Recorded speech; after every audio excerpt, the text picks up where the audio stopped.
30 ஆண்டுகளில் இல்லாத அளவுக்கு பெய்த மழையால் வங்கதேசத்தின் பல பகுதிகளில் நீரில் தத்தளிக்கும் நிலை ஏற்பட்டுள்ளது. வங்கதேசத்தின் பெனி, மௌல்விபசார், ஹபிகஞ்ச், கொமில்லா, சிட்டாகோங் உள்ளிட்ட மாவட்டங்களில் ஒரு வார காலமாக கனமழை பெய்தது. இதனால் அந்த மாவட்டங்களில் உள்ள தாழ்வான பகுதிகள் நீரில் மூழ்கின. முக்கிய 5 ஆறுகளில் அபாய அளவை தாண்டி தண்ணீர் செல்வதால் 3 லட்சம் பேர் பாதுகாப்பான இடத்திற்கு மாற்றப்பட்டிருக்கிறார்கள்.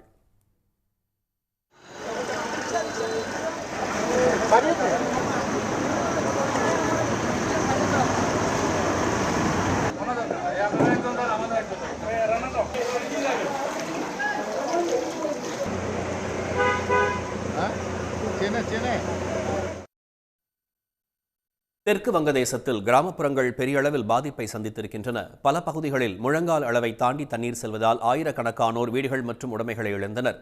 வெள்ளம் சூழ்ந்த பகுதிகளில் 9 லட்சம் பேர் முடங்கியிருக்கிறார்கள். மழை மற்றும் நிலச்சரிவில் சிக்கி 19 பேர் உயிரிழந்திருப்பதாக அரசு தெரிவித்துள்ளது.